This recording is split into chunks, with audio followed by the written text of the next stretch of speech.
आज जो जालिम हम मुसलमानों के ऊपर इतना ढीठ हो गया है और इतना बेबाक हो गया है, इतना जरी हो गया है, जानती हैं उसका एक सबब क्या है?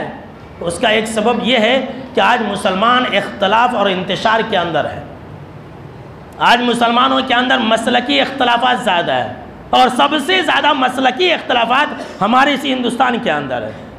दुश्मनों को ये बात मालूम है कि हम इन मुसलमानों के ख़िलाफ़ कुछ भी कर लें, कुछ भी कानून बना लें, ये लोग आपस में एक दूसरे से लड़ते रहेंगे, एक दूसरे को मारते रहेंगे। हम इनके ख़िलाफ़ कोई भी कानून पास कर ले, ये एक दूसरे की मदद करने नहीं आएंगे। आज हमारी हालत यही है, कोई अगर पड़ोस में किसी मुसलमान को कोई मार रहा है तो हम और आप ताली बजाते हैं, अब मार मार और मार उसे, अच्छा हुआ है जो मार रहा है, लेकिन उसकी मदद नहीं करेंगे। जालिम को मालूम है कि हम मुसलमानों को सता लें, मुसलमानों के खिलाफ कानून बना ले, कोई इनकी मदद के लिए नहीं आएगा और ये खुद अपनी मदद के लिए नहीं उठेंगे। क्यों?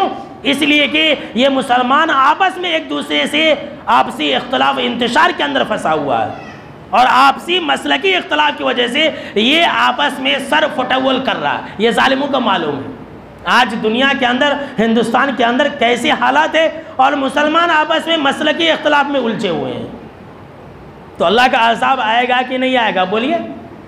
अल्लाह कह रहा है कि अगर तुम जालिमों के जुल्म और सितम से बचना चाहते हो तो उसका एक ही रास्ता है, अपने तमाम इख्तलाफ को भूल जाओ, अपने तमाम इख्तलाफात को ख़त्म कर दो, अल्लाह उसके रसूल की तरफ आ जाओ। सुनिए अल्लाह का पैगाम। अल्लाह ने फरमाया वअतीउल्लाह व रसूलहू वला तनाज़अू फतफ़शलू व तज़हब रिहुकुम।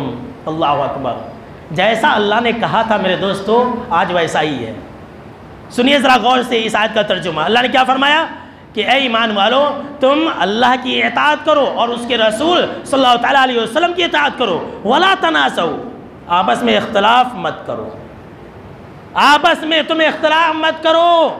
अगर तुम इख्तलाफ करोगे तो अल्लाह रब्बुल आलमीन ने फरमाया फतफ़शलू, तुम बुज़दिल बन जाओगे, तुम डरपोक बन जाओगे, तुम हकीर बन जाओगे, तुम जलील बन जाओगे। व तज़हब रिहुकुम, और तुम्हारी हवा उखड़ जाएगी, तुम्हारा जो डर और खौफ है दुश्मनों के दिल में वो जाता रहेगा। अल्लाहु अकबर।